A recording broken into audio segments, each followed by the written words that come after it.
여러분 반갑습니다. 오늘도 새벽 돌베개에 나오신 모든 성도님들을 주님의 이름으로 환영합니다. 주의 은혜로 우리 모두가 이 하루를 시작하게 되고 오늘도 에스라서 말씀을 함께 묵상합니다. 오늘도 묵상한 말씀에 힘입어서 이 하루도 잘 살아가는 우리 모두가 되면 좋겠습니다. 오늘 우리에게 주시는 하나님의 말씀은 에스라 4장 21절로 24절까지의 말씀입니다. 그러므로 경들은 그들에게 명령을 내려서 이를 중단시켜라. 다음에 내가 다시 명령을 내릴 때까지 그들이 성읍을 재건하지 못하도록 하여라. 이 일에 착오가 없도록 유의하여 왕실이 화를 입거나 손해를 보는 일이 없도록 하여라. 르훔과 심세 서기관과 동료 관리들은 아닥사스다 왕의 편지를 읽고 곧 예루살렘으로 올라가서 유다 사람들이 일을 하지 못하게 무력을 써서 막았다. 그래서 예루살렘에 있는 하나님의 성전 공사는 페르시아 왕 다리우스 2년에 이르기까지 중단되었다. 아멘. 오늘은 에스라 4장의 말씀을 갖고 신앙도 장기 투자해야 합니다. 신앙도 장기 투자해야 합니다. 라는 제목으로 함께 하나님 말씀을 나누도록 하겠습니다. 어제 우리가 함께 묵상한 말씀부터 계속해서 바빌로니아의 포로로 끌려가지 않았던 사람들이 귀한 자들의 성전 재건을 방해합니다. 이들은 예레미야 39장 10절에 기록된 말씀처럼 바빌로니아 포로기에 예루살렘에 남겨진 무리들입니다. 제가 그 말씀을 읽어드리면 근위대장 느부사라다는 가진 것이라고는 아무것도 없는 일부 빈민을 유다 땅에 남겨두고 그들에게 포도원과 농토를 나누어 주었다.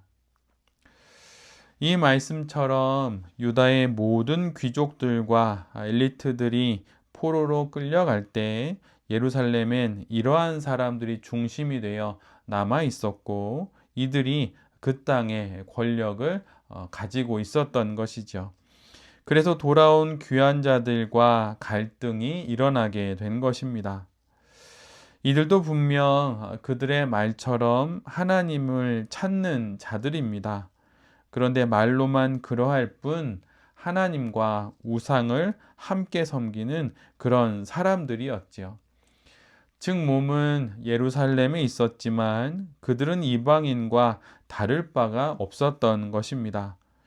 그래서 귀한 자들이 그들의 거룩한 성전 건축의 사역에 동참시키지 않았던 것입니다. 성전 재건에 참여가 거절되자 그들은 본심을 그대로 드러내어 여러 방법을 통해 방해하게 되지요. 그들은 어제 본문에 이어 오늘 본문에서 페르시아 왕에게 고발장을 보내어서 귀한 자들의 성전 건축을 막습니다. 성전 건축을 방해하는 자들의 중심이 되는 인물은 사령관 르훔과 서기관 심세였습니다. 그들은 자신들을 아닥사스다의 신하로 소개하면서 지금 예루살렘에서 벌어지고 있는 성전 재건의 일들이 결국은 페르시아 왕과 페르시아 제국에 큰 해와 위협이 될 거라고 그렇게 이야기합니다. 그들은 하나님의 성인 예루살렘을 지칭하여 범죄와 반역을 일삼던 악한 성읍 예루살렘이라고까지 말합니다. 나아가 그들은 예로부터 예루살렘은 반역의 성읍이었고 끊이지 않는 반란으로 인해서 여러 왕들의 고심거리가 되었었다고 말하고 이런 이유로 인해서 유다가 패망하게 되었다고 그렇게 이야기합니다. 만약에 지금의 성전 건축과 예루살렘 성읍 재건을 그대로 방치하면 또다시 이 반역의 역사가 반복될 것이고 이로 인하여서 페르시아는 유프라테스강 서쪽 지역을 잃게 될 것이라고 그렇게 고발합니다. 그리고 그들은 그 고발장 속에 자신들은 페르시아의 녹을 먹고 사는 신하임을 재차 강조합니다. 즉 자신들은 아닥사스다 왕과 페르시아 편이라고 그렇게 말하는 것이죠. 사령관 르흠, 서기관 심세를 중심으로 한 성전 건축의 대적자들도 분명 귀환한 이스라엘 백성들과 같은 민족입니다.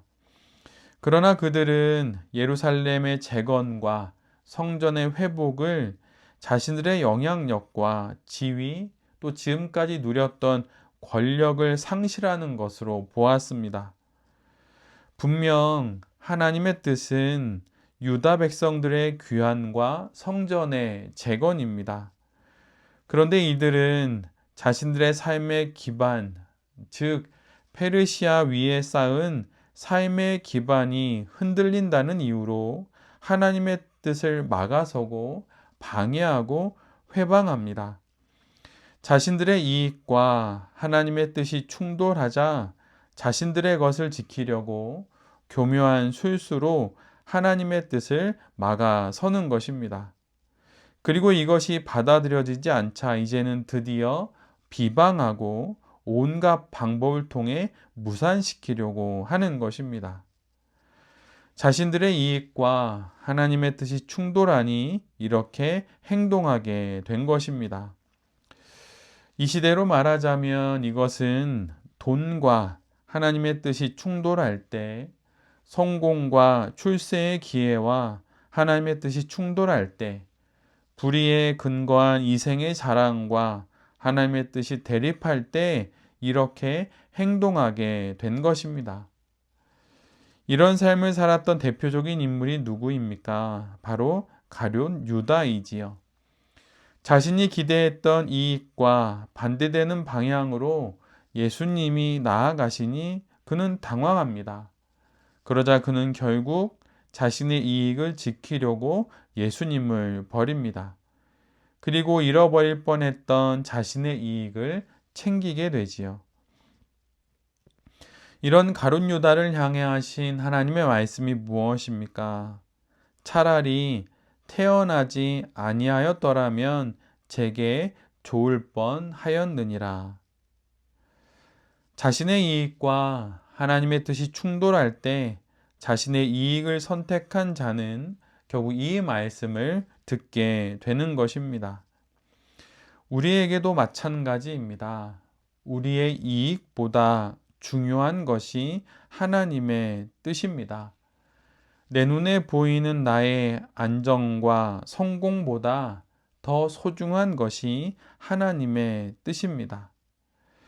짧게 보면 급하고 불안한 마음으로 보면 내게 이익이 되는 것을 온갖 수단과 방법으로 지켜내는 것이 좋은 길인 듯 싶습니다.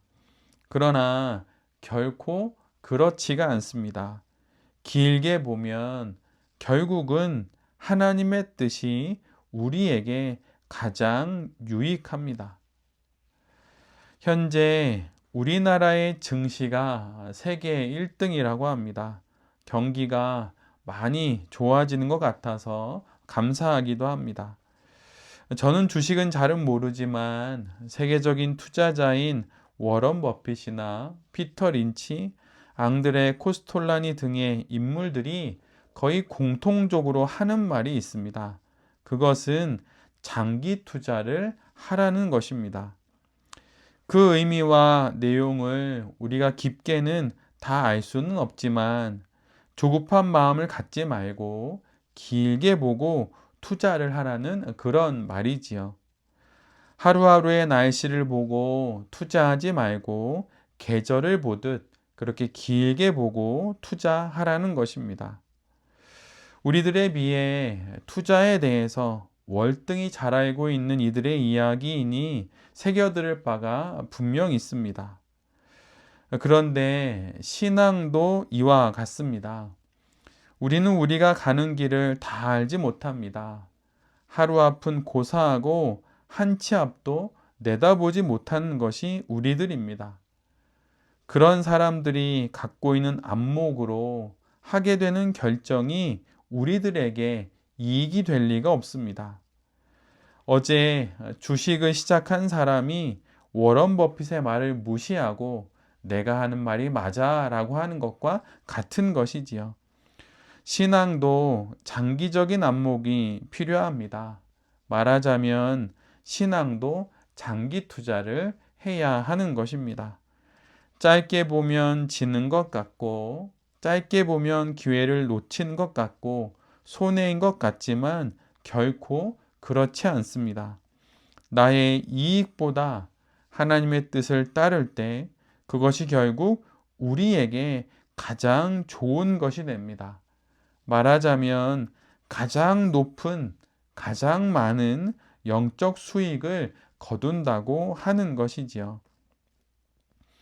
이익에 눈이 멀어 하나님의 뜻 앞에서 어깃장을 놓지 않아야 합니다. 하나님의 뜻을 방해하거나 회방하지 않아야 합니다. 조급해 하거나 불안해하지도 않아야 합니다. 우리가 하나님의 뜻을 선택하면 결국 하나님께서 다 보상해 주십니다. 그것이 바로 우리가 함께 묵상하는 성경에 기록된 믿음의 사람들의 인생이지요. 나의 이익과 하나님의 뜻이 충돌할 때 하나님의 뜻을 따르십시오. 결코 손해보지 않을 것입니다. 긴 안목을 갖고 하나님의 뜻을 쫓아 가장 아름다운 인생을 살아가게 되는 우리 모두가 될 수 있기를 간절히 기도드립니다. 아멘. 함께 기도하겠습니다. 주님, 나의 이익과 하나님의 뜻이 충돌할 때 겸손하겠습니다. 짧은 안목으로 하나님의 뜻을 가로막고 방해하며 어깃장을 놓지 않겠습니다. 하나님을 믿고 나의 이익을 내려놓겠습니다. 주님, 신앙 인생에 대한 긴 안목을 가질 수 있기를 소원합니다. 조급해하지 않고 불안해하지 않고 우리 인생의 최고 고수이신 하나님의 뜻을 따라가므로 주님이 마련해 두신 그 축복된 인생을 살아가는 우리 모두가 되게 하여 주시옵소서. 이 모든 말씀 예수 그리스도의 이름으로 기도드립니다. 아멘.